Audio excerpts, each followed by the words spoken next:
Hey there and welcome back to Mass Effect 3. My name is Pete and today we complete another episode of our Insanity walkthrough, and yes, today it is finally time we are embarking on the final chapter of this journey. Now, since we have spent the last 7 episodes on the Citadel DLC, I think a quick recap is called for, so here's what's happened so far. After rallying the races of the galaxy to unite in the fight against the Reapers, we have begun building the Crucible. However, the scientists working on the Crucible have quickly discovered that in order to use the Crucible to wipe out the Reapers, it is still missing something, specifically something called the Catalyst. To learn more about what this Catalyst actually is and where we might find it, we went to Thessia. However, shortly before reaching our goal, we were interrupted by Cerberus assassin Kai Leng, who stole the Prothean VI containing that vital information. And this is more or less where we now pick things back up. We have tracked Kai Leng to the Cerberus Headquarters, so that is where today's mission will take place. You've got new messages, Commander. Before we get going though, you can see it, we have more messages. The first one here we can actually safely ignore, as we already followed up on Samara's invitation and talked to her at the end of the last episode. The other two then are just short flavor messages concerning 2 armors we purchased last time, because in our pursuit of full completion we are now in possession of the Reckonanite and the N7 Defender armor, and both of these messages here offer a bit of backstory on them. We will, however, also get a closer look at them shortly, because it is now time to set up our equipment for today's mission. With what little money we have left, we will first purchase a weapon upgrade for the N7 Valiant Sniper Rifle, one of the new weapons we acquired last episode, and I would like to show it off today, as I think it's actually a very good one. One upgrade though is all we can afford, so let's continue with armor, as we're definitely not going to complete this mission in the ridiculous looking Terminus armor. We are also going to switch our casual outfit over to something that illustrates that this is now the final leg of our journey, and in terms of actual armor, I think we're going to beat Cerberus with their own weapons. Yes, it might not be entirely in character to wear a Cerberus armor, but this suit here is actually one of the most powerful armors in the game with a combined 80% in bonuses, and pretty much all of them are very useful for the soldier class. I can't wait to take the fight to the Illusive Man. I wonder what he's thinking right now. You just know he's got a plan. Curiously then, this line from James here is actually the only thing that our squad members have to say to us at this point. None of the others have anything else to say to us, apart from their default greetings, so with everything else taken care of, I would say we are good to go. Before we interact with the galaxy map and plot our journey, however, let's take one quick trip to the back of the ship. Let us have one final look at our list of war assets and at our total military strength, which at this point is about as high as it can possibly be. As you can see, our total military strength score sits at 8,255 points, which is comfortably more than double the minimum required. Now, without spoiling anything, to get the best possible ending to the game, you want to have at least 7,400 points, that is for the Legendary Edition. In the original Mass Effect 3, meanwhile, that is with the Extended Cut DLC, you need about 4,000 to 5,000 points, I believe, but the mechanics are a bit more convoluted there, as they, for example, also take into account whether or not you played the multiplayer. Very importantly, this is the score you need to have before beginning the Cerberus Headquarters mission. So even though we will pick up a few more war asset points during this next mission, those will not affect the availability of possible endings in any way. Commander Shepard. So that's just something to keep in mind, but as you can see, we are comfortably way beyond any threshold, and as a result, nothing now stands between us and the beginning of the game's final act. And so let's get to it. This will obviously not take place on the Citadel. Instead, the Cerberus headquarters are located in the Horsehead Nebula.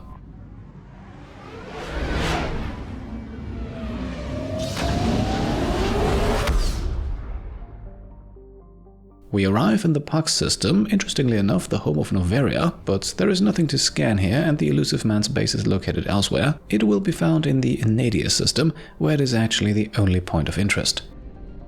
And so here it is, Kronos Station, the Cerberus headquarters and the Illusive Man's base of operations. And just so the next bit doesn't confuse you, we technically did not come here alone. To assault a station of this size we obviously need assistance, and so we will actually bring the Alliance fleet to back us up.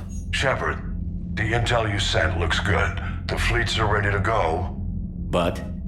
Once we're committed against Cerberus, it won't be long before the Reapers take notice. And the Crucible? Ready, except for the Catalyst. But there's no way to hide the ships we'll be sending at Cerberus. Once we attack, the Crucible won't stay safe for long. For all intents and purposes, an assault on Cerberus will be the first stage of our attack on Earth. What happens if Cerberus doesn't have the intel we need? Or they stop us from getting it. Then we lead the fleets to Earth and we take our chances. But your intel points to Cerberus and the Illusive Man holding the information we're looking for. And we have the element of surprise. Cerberus won't know what hit him. Alright, this here then is the big point of no return in the game. And well, we have done absolutely everything we can to prepare, so let's not wait any longer and begin the mission. The Reapers and Cerberus started this. Now we're gonna end it. I'll get the fleets mobilized.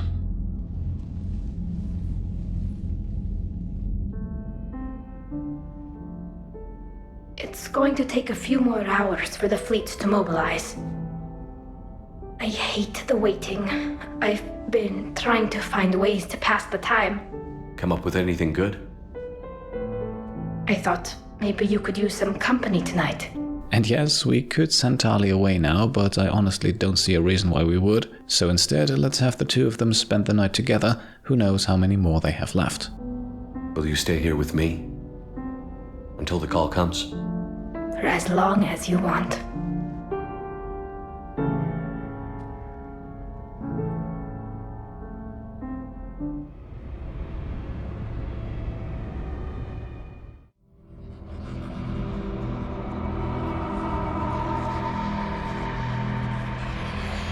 Someone else might have gotten it wrong. Shepard. Whatever you come up with, you can count me in. Shepard. Shepard. Excellent timing. Good to have you here.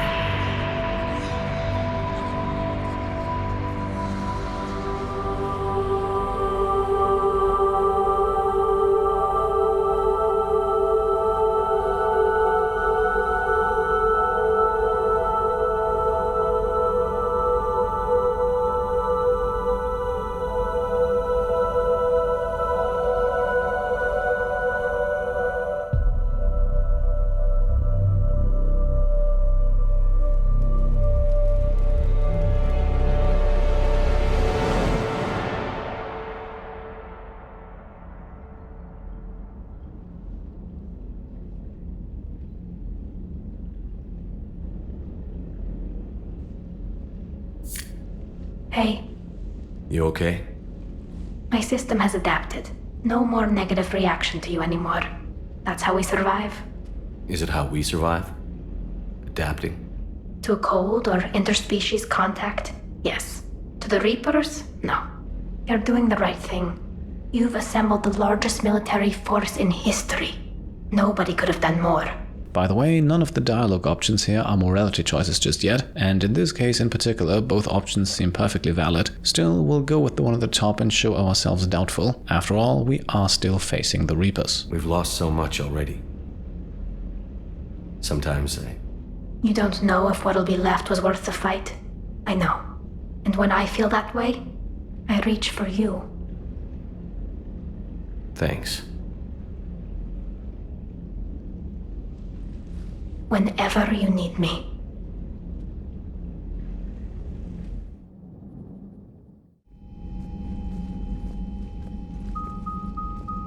The strike team is in. We've got our foothold.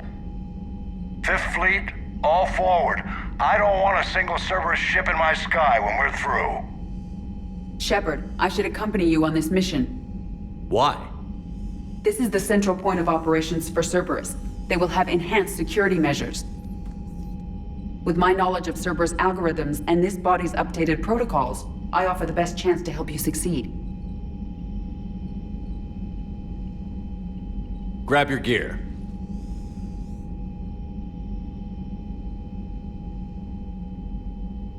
And yes, indeed, Edie is a mandatory squad member for this one, perhaps a bit disappointing if you prefer others, but at least we have one other choice to make, and that one goes to Tali. Your love interest always gets a few extra lines of dialogue in this mission that we do not want to miss.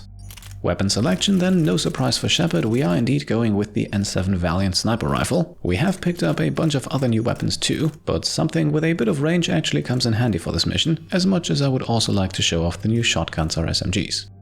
So the least we can do is give our squad members the privilege of equipping those. Tali receives the N7 Crusader shotgun, a highly accurate single projectile weapon, and as such actually fairly useful over longer distances, but because of its high weight and low ammo capacity, often not a good candidate for Shepard himself. For her pistol, we are also switching her over to the M77 Paladin, and it fills a similar profile, good accuracy and damage for a pistol, but once again ammo capacity is low, but thankfully we can completely ignore that for our squad members. EDI then switches her SMG over to the N7 Hurricane. As you can see, with the fire rate, this thing is able to lay down just a constant stream of fire. It's not the most accurate and not the most powerful weapon, but squad members in this game actually seem to get a slight boost to weapon accuracy, so it's not that much of a problem. For her pistol then, we'll give EDI the Scorpion. You might recall this is the one able to fire explosive projectiles. It won't be her main weapon, but it's a good candidate to flush enemies out of cover, that is, if our abilities are not already enough to do the trick. And speaking of abilities, yes, we're also finally doing it. Let's spend those last 13 points on cryo ammo. 95% of the time we will still go with incendiary, but I don't want to hear anyone say that our Shepard build is not yet complete. Joker, what's our status? We've got a foothold, but it's not much, Commander. A lot of fighters guarding the launch base. Can you get us in? Hey, I got us to Ilos. I can do this. It might be a bumpy ride, though. Do what you can. Shepard, I am ready. Wait, what? Are you crazy? You can't go to Cerberus Headquarters. They could have a virus or a kill switch or... I will be fine, Jeff. Head to the shuttle, EDI. Fifth Fleet's cut through their line. They're regrouping. Now's as good a time as any. Right then, one more dialogue choice before we go, and once again no morality points for this one. And actually I do prefer the option at the bottom here, so let's go with that one and instill a fighting spirit in our pilot. Just get us in there safely. I'll take care of your girlfriend. Well, that wasn't ominous, thanks. Sometimes... Damn it. The fleet needs your help. The Cerberus ships have some upgrades that outclass Alliance specs. The Normandy's the most advanced ship in the galaxy. Go do some damage. Got it. And Shepard, tell EDI to kick some ass.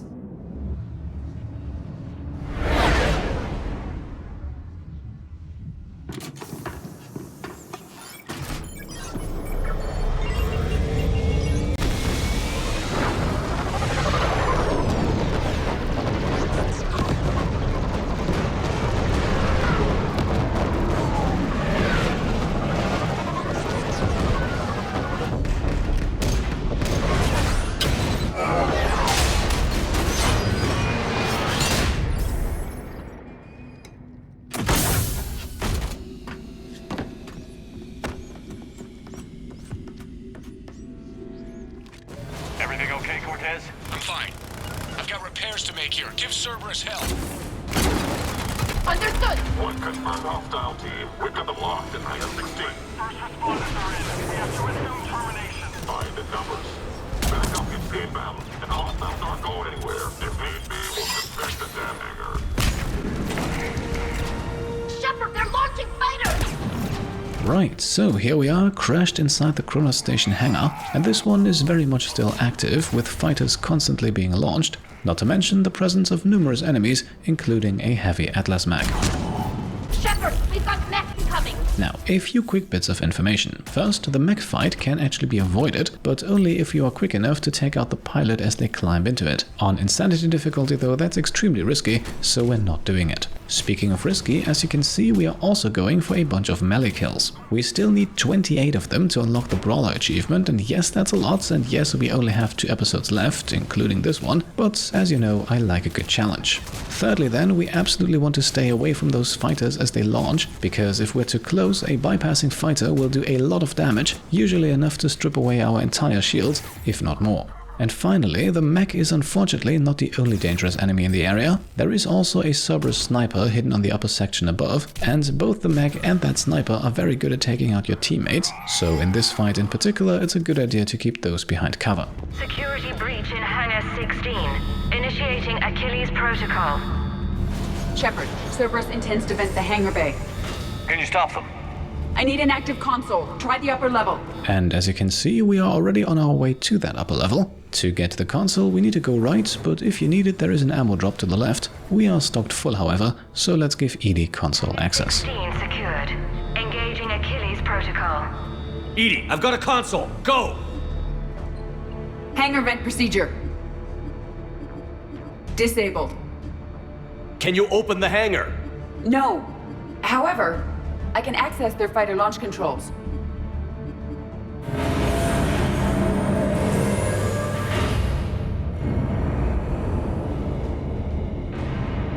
Shepard, Cerberus is aware that the venting attempt failed.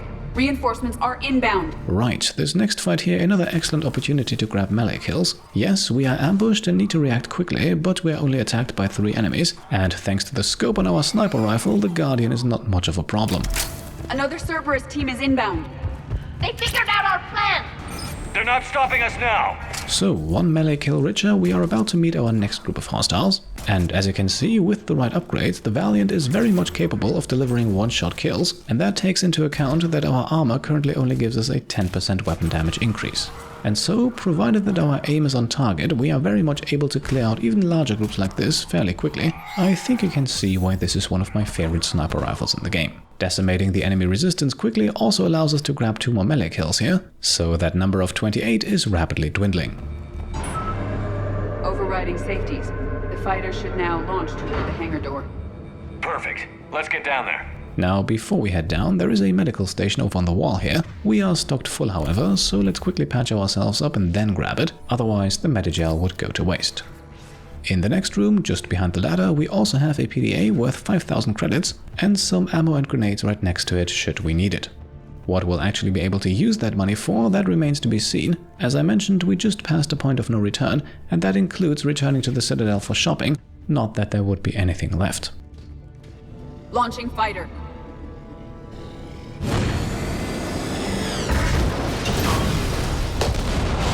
Kiva! The central lab was located behind this hangar. I suggest we follow the fighter's path. Noted. Let's move.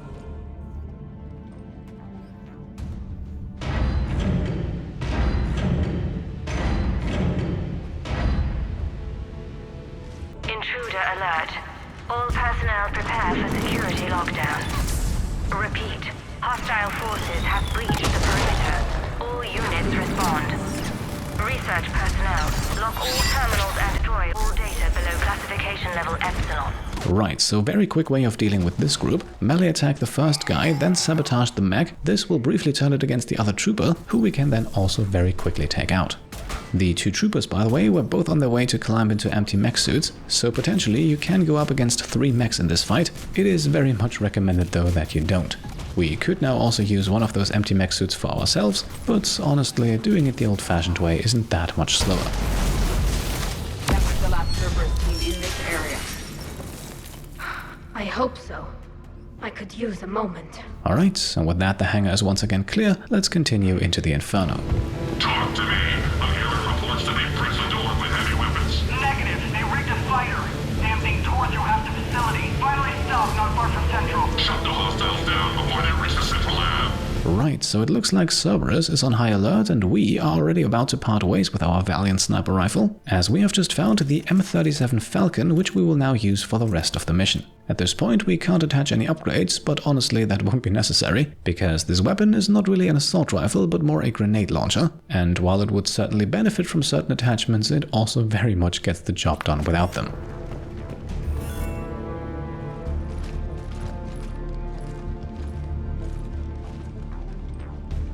EDI, can you get past it? One moment. Cerberus has updated their encryption. There may be a slight delay as I bypass security.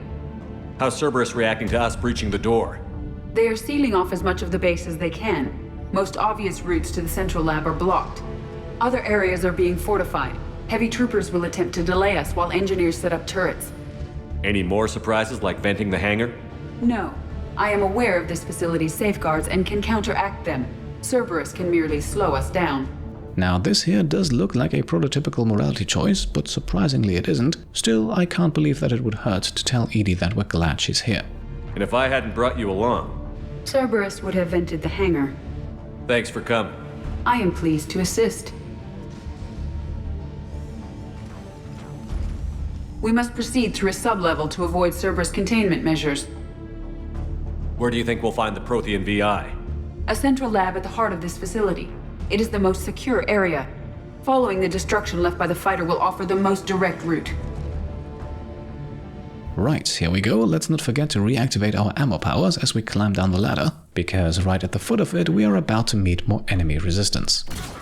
Obviously, since we are inside the Cerberus headquarters, it's more Cerberus troopers. At least for now, nothing more than assault troopers and centurions, and at this point we are very much capable of dealing with them. Admittedly, our new Falcon assault rifle / grenade launcher does make the job a tiny bit easier. After all, the gun does carry 28 rounds / grenades, and while they don't do a devastating amount of damage, they can be fired in quick succession, not to mention that even a single hit briefly staggers all enemies in the blast radius. The area of effect nature of these explosions is also very good in priming multiple enemies for fire explosions, so following up on a grenade with concussive shot can be brutally effective. The stagger effect is then also very good at forcing enemies out of cover, as the grenade will already explode if it gets close enough to an enemy, so you can fire slightly behind or to the side of them and still hit your target.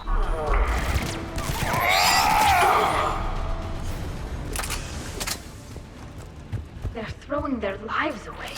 Their intention is to delay us, not stop us. Engineers are currently preparing an organized defense ahead. They can waste that many troops? Yes. Cerberus employs Reaper augmentation on captured civilians to create functional shock troops quickly. Just like the Reapers did with the Collectors, turning victims into a private army. Awful. Yes. And yes, awful indeed, but considering what we witnessed on Horizon, hardly surprising. So let's climb up the ladder here and have EDI guide us through our next obstacle. We will be through momentarily. Shepard, that console has not been fully scrubbed. It contains data you may find interesting. What am I looking at? Project Lazarus, your reconstruction. Right, so we might as well take a look at those entries, and this, by the way, is also the moment where having a love interest with you will yield some extra dialogue. It can't be done. It's not a matter of resources. It's always a matter of resources. We're not losing Shepard. Sir, Shepard is clinically brain dead. After that much trauma, that long with no oxygen, we cannot overcome nature. Operative Lawson disagrees. She is now in charge of Project Lazarus. I didn't realize it was that bad. Keela. Are you alright? Now once again, whatever we say here we don't earn morality points for it. Considering that what might be just science concerns Shepard himself though, I think it would be very much justified to feel overwhelmed. I'm still me. I doubt I'd have been able to turn against Cerberus otherwise. I don't remember anything.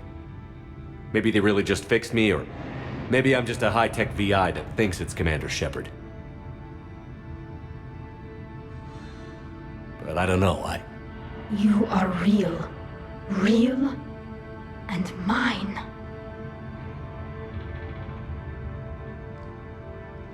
Tissue regeneration is proceeding. The helmet kept the brain intact for whatever good that will do. Lawson will find a way. Sir, you realize that Shepard is a veteran of a coup. A Cerberus operation wiped out his entire squad. Shepard's a soldier. He knows the Reapers are the real threat. He'll work with us. He was right. You did. And yes, we did, and we're likely not proud of it, especially not after all the stuff we witnessed back in Mass Effect 1, where Cerberus was already established as an organization with no consciousness. Every instinct I had told me not to trust Cerberus. But I needed their help. So I played along. I was there with you, Shepard, and I'm here now. Shutting Cerberus down.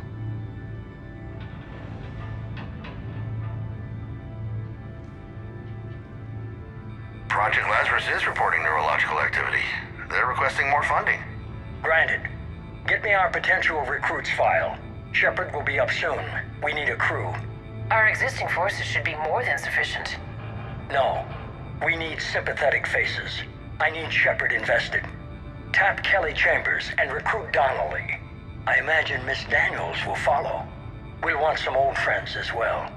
Contact Dr. Chakwas and send me the psych profile on Shepard's pilot, along with a bottle of 47 Thessia Red. He needs to die. And well, it looks like we have nothing to add to that, so let's close the log and continue towards that goal.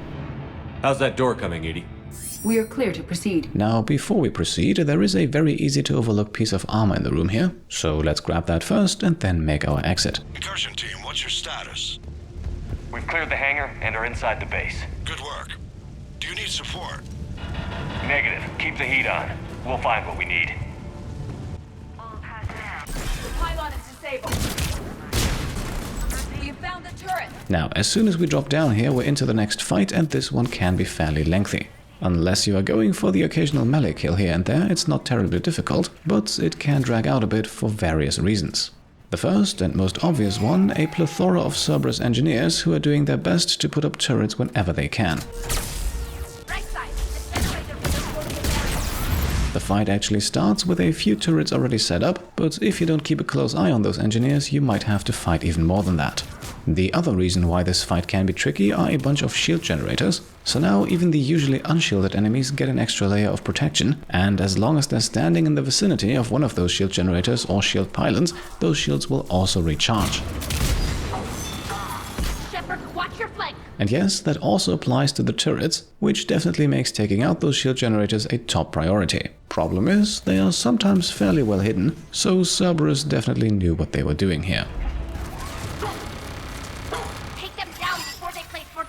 However, we can also at least somewhat use that against them, because, and I'm actually not sure how many of you know this, you can use Tali's sabotage to not only turn mech troopers or Geth against each other, but also to hack turrets. Now, admittedly, taking them out is usually the faster approach, but in an area like this, where several turrets are stacked behind each other, turning one of them over to your side can be a huge advantage. I don't think I need to mention how quickly a turret can decimate its enemies, and especially the standard Cerberus troopers rarely stand a chance against one. Now, admittedly, the sabotage won't last forever and you will have to destroy the turret sooner or later, but briefly turning it over to your side might buy you a few valuable seconds. And so, with a few more melee kills in the books, let's head upstairs once more. I will bypass the lock. If you are interested, the console nearby is still functional. And I guess we might as well. Once again, we have 3 log entries to look at. These ones, however, not about Shepard, but about somebody else. Here's what we recovered. Smart enough to signal for help, but it won't be talking philosophy anytime soon. You'd be surprised, Doctor. Once we combine it with the pieces we recovered from the Citadel... I'm still concerned about that. This rogue VI wiped out every soldier on Luna.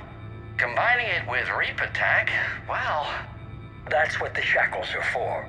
The enhanced defense intelligence will be completely under control. You were that rogue VI on Luna? Yes. Guess we didn't exactly get off on the right foot. It was difficult. Gaining awareness while under attack was confusing. I am pleased that my relationship with Organics has become more cooperative.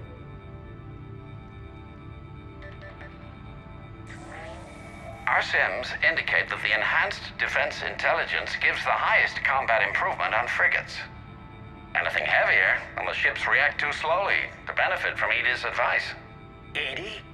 Oh, that's, well, the boys in the lab came up with a name for her. For it. Good work. I'll take your recommendations on planned installation. Sir, it can be very persuasive. If it were to turn a crewman, convince them to disable the shackles, well... It's a cyber warfare suite, Doctor. Nothing more. Shows what he knew. It is unlikely that anyone without Jeff's extreme emotional attachment to his ship would have been willing to unshackle me. I don't know. With that voice?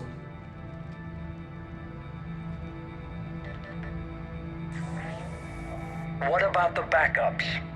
I'm sorry, sir. None of Normandy's surveillance feeds have been responding since Shepard went rogue. I want it back. Retry the remote lockdown protocols. After our last attempt, Edie flooded our server with 7 zettabytes of explicit images. I think she was making a joke. It doesn't make jokes, Doctor. Allocate a team for a new project. Codename Eva. This time we'll ensure it stays loyal. You never told me about Cerberus trying to shut down the Normandy.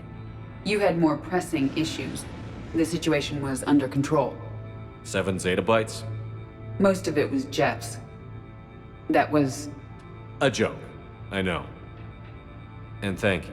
Right, so a bit more background on Edie's origins. Of particular interest, perhaps the fact that she was the rogue VI we encountered on the moon back in Mass Effect 1. Another security lock. I can bypass it. Incursion team, are you still with us? We're limiting fire as best we can. Admiral, we're in deep and the Prothean VI will be in the safest part of the station. Don't hold back. This isn't a coup, Shepard. I want everyone to come out of this one alive. I'll be fine. Just take Cerberus down. Please. Understood, Commander. All ships, you're free to fire. Right, so as the fleet begins firing, we have located our exit through this blue hole on the side here. However, before we jump down, we want to explore a bit more, as a room a bit further in the back has a few more goodies waiting for us. Apart from a medkit and another armor upgrade, we can also find a well-hidden console over here. Choke on it, you Cerberus bastards!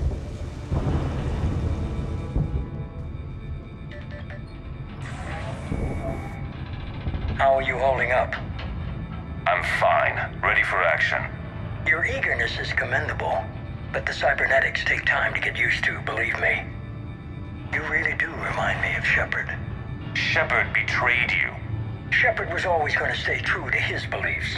He's wrong, but I can respect his decision. Finish your therapy and put together a plan for the Citadel.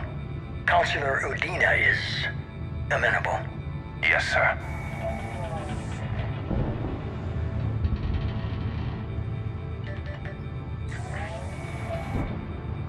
I could have taken him. Absolutely. But the Council was your priority, not Shepard. Because of him, the Council is still in power. Shepard is keeping the Reapers occupied while our research progresses. But as it happens, I believe you'll find your chance for a rematch. Head to Thessia. Shepard will be there soon, and I want you waiting.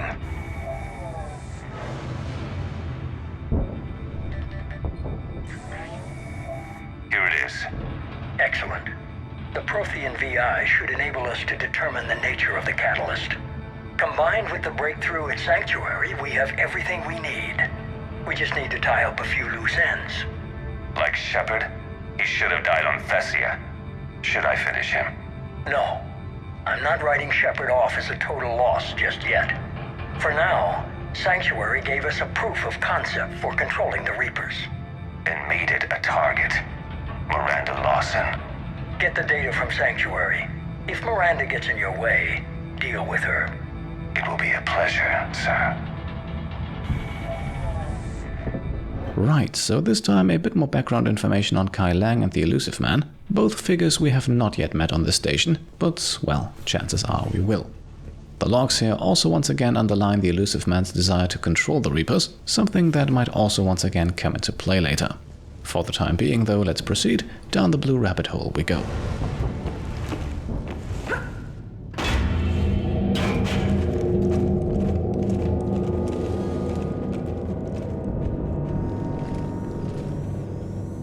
Hila, is that the Proto-Reaper from the Collector base? What's left of it? I'm surprised Cerberus recovered that much from the base. All those civilians, families, turned into that, and Cerberus has it on display. The Illusive Man convinced me to work with him to save the colonies. But he never really cared, did he? I don't regret standing with you when you were with Cerberus, Shepard. But I'm glad we're shutting this down. So am I. Cerberus is actively using the surviving pieces. The central core, analogous to the heart, is largely intact. I believe Cerberus is using it for a power source. Okay, looks like Cerberus has acquired yet another toy, and this one also comes with a bit of protection. More Cerberus forces en route. Good, I just put in a fresh thermal clip. Cerberus Phantom incoming. And yes indeed, this time we have phantoms to deal with, so the challenge level of enemies that we are facing is steadily increasing. Things are certainly not made any easier by the fact that Cerberus has once again deployed shield pylons, which definitely strengthens the lower level reinforcements such as assault troopers.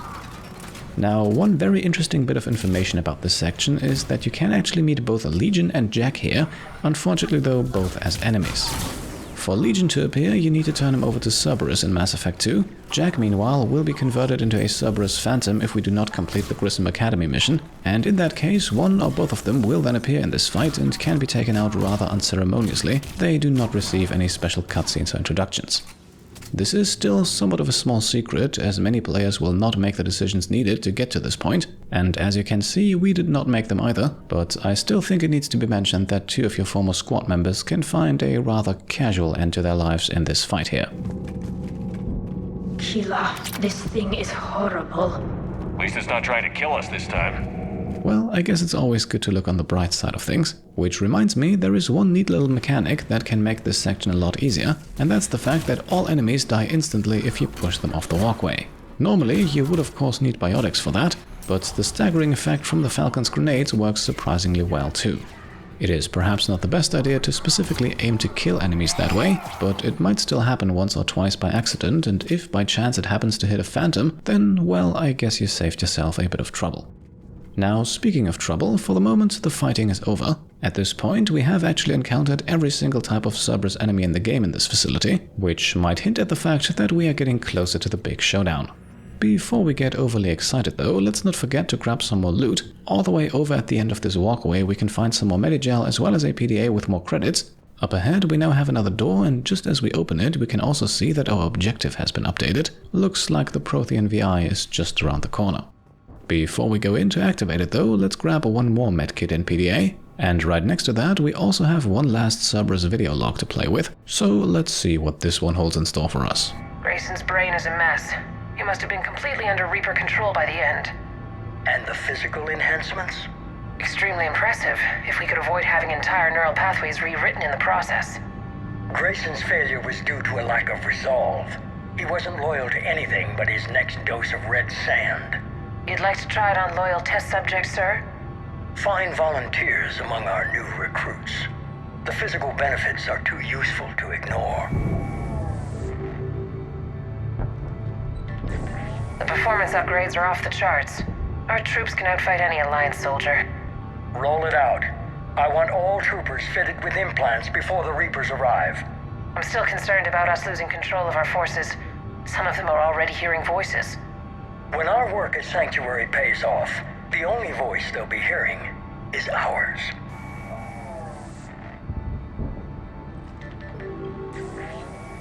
Sir, you wanted my opinion on this. It's too dangerous. No, we're close. Sanctuary was a success. We can control Reaper forces. Everything we've been fighting for, every sacrifice we've made, it's about to pay off. We can't lose you, sir. Humanity needs your mind, and they need it intact. I understand the danger, Jana. That's why I'm trusting you with this. As long as you're here, I know you'll keep me in line. I'm holding you to that, sir. Okay. Begin the procedure. No anesthetic. Computer, end recording. Right, another very good indication that at this point the Illusive Man is most likely indoctrinated as well, or at the very least implanted with Reaper-derived technology. Technology that, from the sound of it, is not unlike what Cerberus uses to augment their combat personnel, so I guess we should be careful. In any case, the ominous feel of this short walk ahead already gives us a good idea of what might come next, so let's be on high alert as we enter the Illusive Man's Inner Sanctum. This is it. Stay sharp, everyone.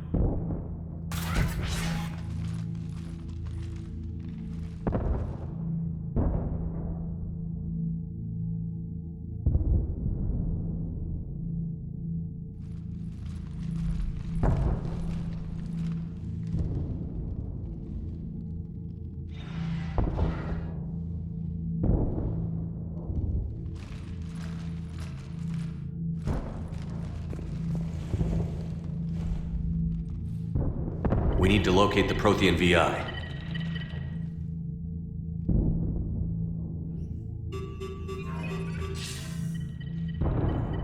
Shepard, you're in my chair. This chair's about the only damn thing you have left. Cerberus is finished. On the contrary, we have achieved everything I ever imagined. Almost everything. Yeah. We all saw what you accomplished on Sanctuary. But it's not the same as controlling a Reaper. A significant hurdle. But thanks to the Prothean VI, I have what I need to make it a reality. The Catalyst. Yes. What is the Catalyst? And how exactly will it help you control the Reapers? You'll have to ask the VI yourself. I'm done helping you. When did you start? You think because I'm willing to use the enemy's tactics that they're no longer my enemy? Everything, Shepard, everything I've done has uplifted humanity. Not only above other species in our galaxy, but over the Reapers. Now, very importantly, by asking about the catalyst earlier, we unlock the Charm Intimidate options on the left here. So given the fact that the Illusive Man has not completely written us off yet, perhaps he can still be convinced, and obviously we're doing so with the Charm option. If you're willing to do everything it takes, then hand over the catalyst. With the Crucible, we can end this. It's not that simple. It is. It's that simple. We're fighting each other while the Reapers occupy Earth. It's time to stop. Your idealism is admirable, Shepard. But in the end, our goals are simply too disparate. I believe destroying the Reapers would be the worst mistake we could ever make. And nothing you can say will ever convince me otherwise. At this point then, both dialogue options basically come down to the same. Sadly, the Illusive Man seems to be completely set on his course, so the most we can get out of him at this point are 2 more Paragon points. Even with Cerberus in ruins, you still think you can do this your way? I'd expect you to say that. You never truly believed in us. Cerberus isn't just an organization or the people behind it. Cerberus is an idea. That idea is not so easily destroyed. Besides, I've already acquired what you're looking for. EDI. I've almost got it. EDI, I'm surprised at you. Working so hard to bring about the Reaper's destruction. Don't listen to him. You could have destroyed Eva's body, but instead, you chose to control it. It was necessary. My point exactly. I've got it.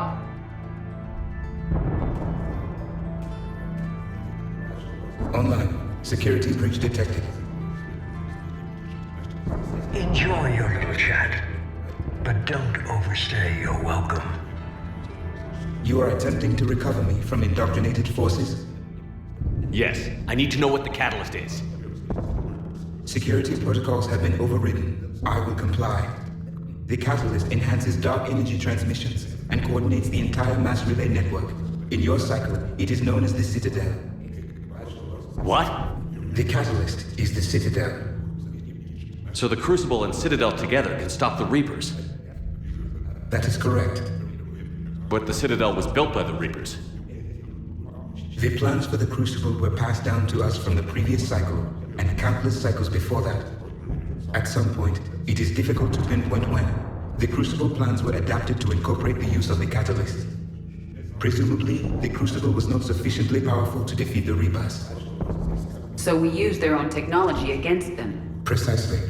Once again then, both dialogue options here pointing out the fact that yes, we could have used this information a tiny bit earlier, and once again, I guess at this point we'll just have to deal with that, but we might as well grab 2 more Paragon points and ask for an explanation. Why couldn't you tell me this before? It was feared that if the Reapers were aware of the catalyst's intended use, they would retake control of it. I am programmed to withhold that information until the Crucible is complete. It's as ready as it's gonna be. Let's get it to the Citadel. That may no longer be possible. Why not? The one who broke through my security protocols, the one you call the Illusive Man, has fled to the Citadel and informed the Reapers of our purposes. Damn it! Then the Citadel is in danger. The Reapers will take control of it. They already have. The Citadel has been moved to the Reaper-controlled space. Moved? To where? To the system you refer to as Sol. Earth. Correct. The Reaper forces will now consolidate power around the catalyst and protect it at all costs. The odds of accessing it are remote. Right, so the odds are definitely not in our favor here, that's true. But then again, we've heard that before, so let's show ourselves confident regardless, even though it won't earn us any further Paragon points. Don't count us out yet. We've come this far and we'll finish this. We'll get the Crucible to Earth. I hope you find success. EDI, get me Hackett. He needs...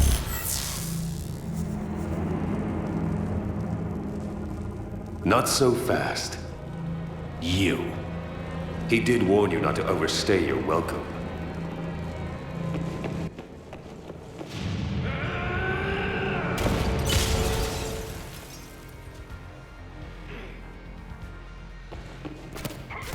Right, look who's here. Everyone's favorite villain has arrived, and hopefully this time around he won't get a cutscene to bail him out. This is better than Dessia. More personal. Now, as you can see, Kai Leng hits hard even if we don't engage him in melee, which would in fact be an absolutely catastrophic idea, as he does possess the ability to suck us into an animation that instantly kills us. Obviously though, despite Kai Leng being a powerful enemy, it would be fairly easy to just fight him alone, which is why, as usual, he has brought some backup. All you're doing is making humanity stronger. You're using we evolve or we die. Those are the options. As soon as his shields are down to 4 bars, Kai Leng will retreat, and he will summon in reinforcements, the first wave here for Cerberus assault troopers. During this time, his shields also recharge and he is invincible for a brief period, so there's really no point in shooting him any further. How are the legs? Getting tired? You're still slow, Shepard.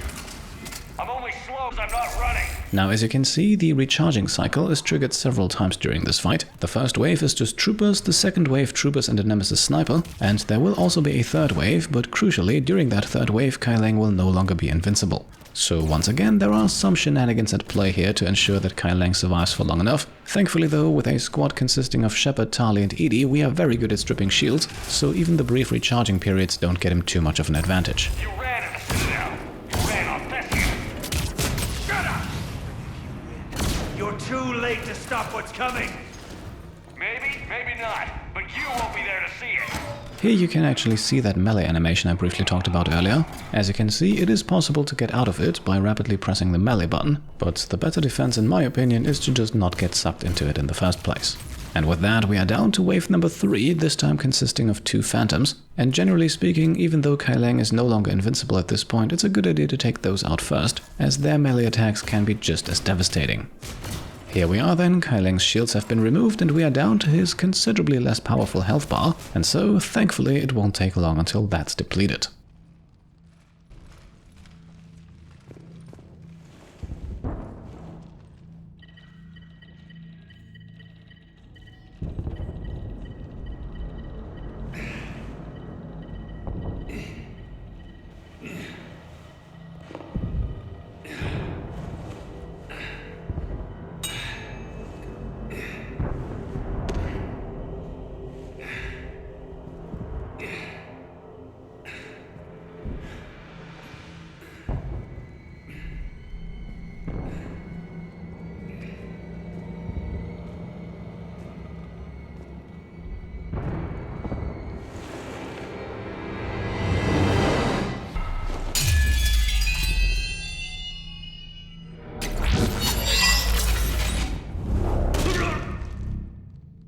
That was Prothean, you son of a bitch. And yes, probably one of my favorite renegade interrupts in the entire game. Don't worry though, if you don't pull it off, the result will be the same.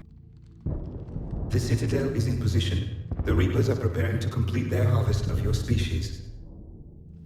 I'll stop them. It is too late. I recommend investigating a means of conserving information for future species. Perhaps you will succeed where we failed. You didn't fail. You gave us a chance. And we're not done yet. No, we are not, and we have just earned ourselves 5 final Paragon points simply by waiting out the Renegade interrupt and then using the Paragon one instead.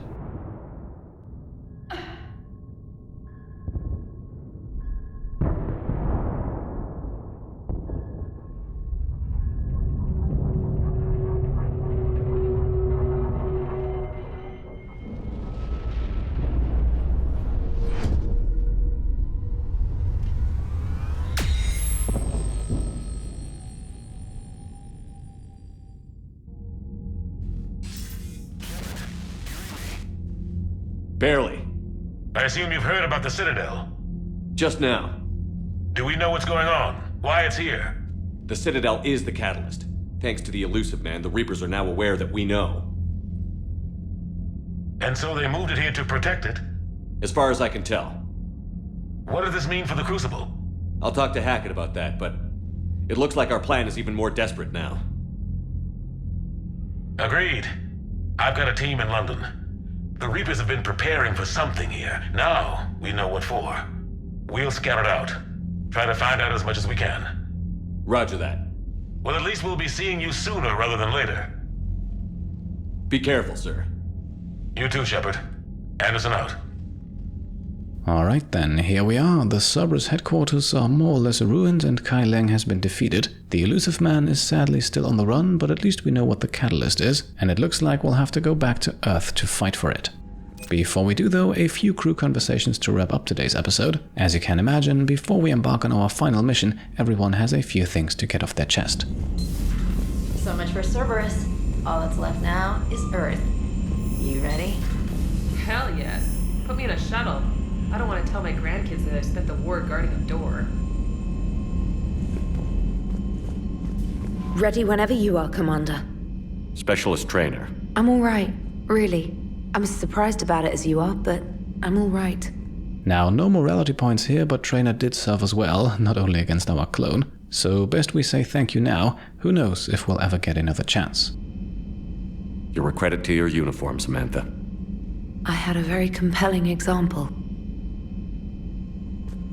Now from this point forward, we'll take the usual path leading us through the ship. So up next, it's Joker and Edie in the cockpit, who both have a few things on their mind.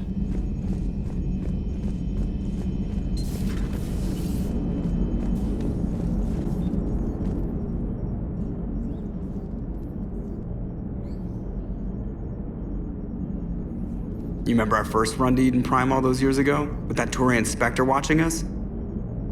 Nihilus.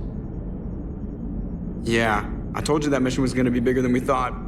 And yes, what a callback to our very first episode in this trilogy playthrough. It was more than 7 years ago when Joker said these words in one of my very first videos, and yes, he was right. I think you can mark that prediction down as accurate. And now we're heading back to Earth. Is this mission gonna be bigger than we thought too? Man, I hope not. A nice routine delivery run would be fine with me.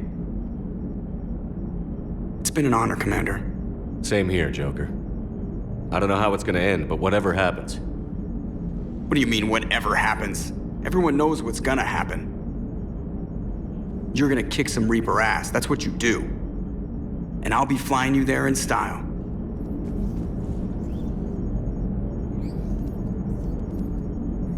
The Normandy is ready, Shepard.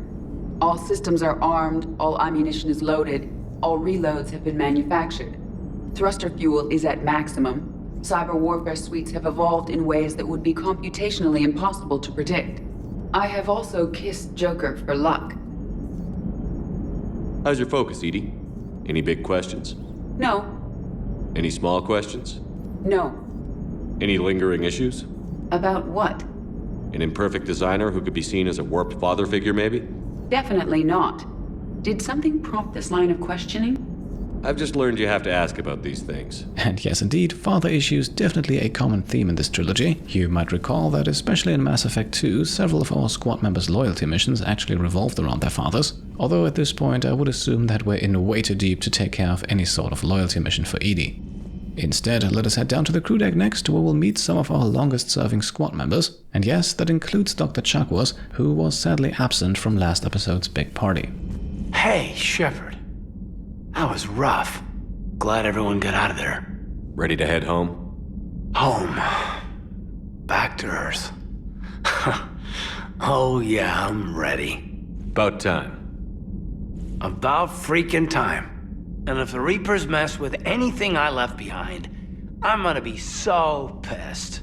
See you topside, Shepard. So yes indeed, Caden seems ready to go back to Earth, and considering that in the game he's supposed to be from Canada, feel free to let me know if there's any squad member in particular you would like to see us take on that final mission. We will have the freedom to make a few choices. The private messages terminal has new correspondence. How are you holding up, Liara?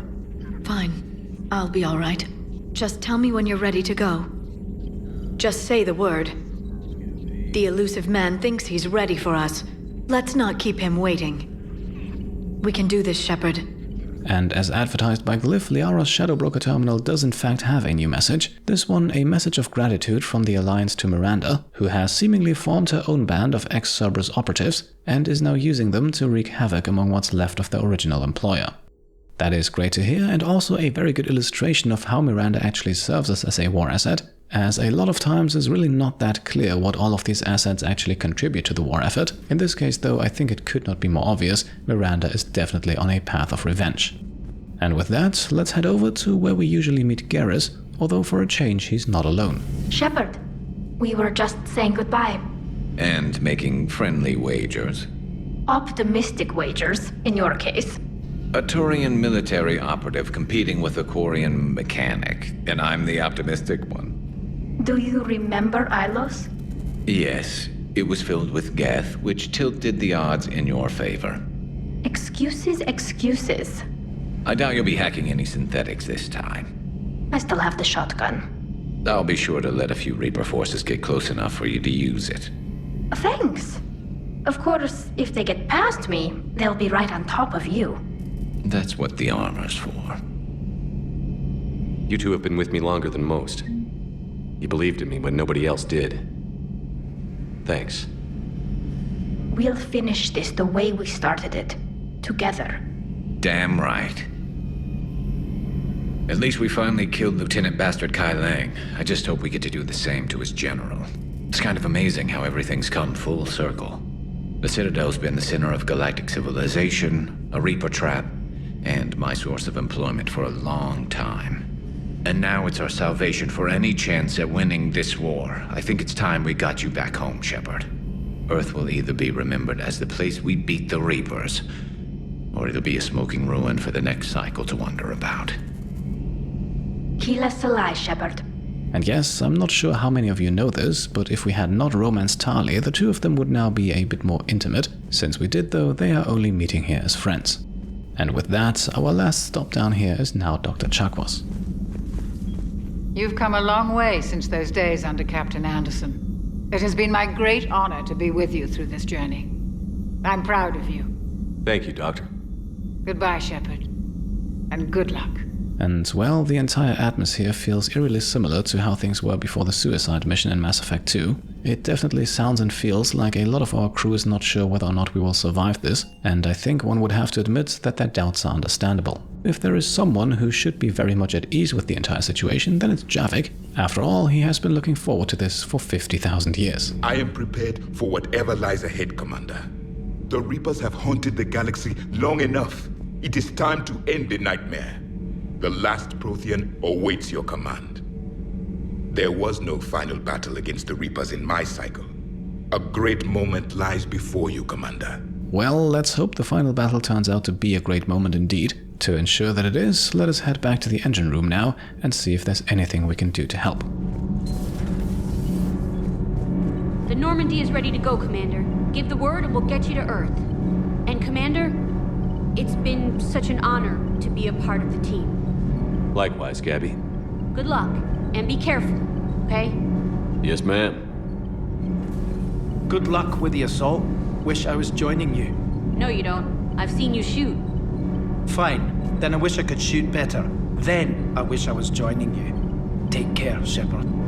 You too, Donnelly. Commander, the Normandy is as ready as she'll ever be. That goes double for my team. We're prepared for whatever hits us. And Commander, whatever happens today, it has been an honor and privilege to serve with you. The honor's been mine, Adams. Give 'em hell, sir. Right, sounds like the Normandy and its engineers are as ready as they can be. Time to stop by our resident reporter next. Maybe she wants us to record one last heroic message. Are you all right? I'm a colony kid, Shepard. Beckenstein. It was right next door to the Citadel. Was? Was. I'm sorry. The Reapers didn't even land on it to harvest. Just took a few shots from space. You know, because the Reapers hit industrial centers. And we have factories that make binoculars. Had factories. We're gonna beat them. Yeah. Alright, that was actually unexpectedly emotional from Alice here. In my opinion, one of the more memorable interactions with a character that did not play as large of a role in this game as she possibly could have. In this case though, she does give us one more reason to be motivated going into our final fight. Sticking it to that bastard Kai Leng must have felt good. It certainly did. Just wish we'd have caught up to the Illusive Man before he could screw us over again. You and me both. Well, at least we get to head back to Earth. I've been asking for it. I just hope I'm gonna make those Reapers pay for everything they've done. Alright, that's it. Here we are. We are about as prepared as we can be for the final showdown. The Normandy is ready, our crew is loyal, and our war assets are plenty. Now we only have to survive the final conquest against the Reapers on Earth. Commander, there's a new message at your private terminal. And yes, it's one last message at our terminal, once again a bit more insight into the character of Diana Athers, who tells us all about the countless messages of support she has received for our mission. It ends with an almost heartbreaking wish to just make things normal again, and I think we'll have to do our very best to achieve that goal. And that will happen in the next episode, the final one of this series, so a 7-year journey will soon reach its end. For today though, we are not quite there just yet, but we'll make the cut here anyway, so if you enjoyed the video then I would be very happy if you could leave a thumbs up. As always then, if you like what I'm doing and want to support me and my channel further, then you can of course go ahead and subscribe to stay up to date, grab some merch over on shop.petecomplete.com, or check out and maybe even pledge to the Pete Complete Patreon. Thank you all for watching, and I'll see you next time. Cheers.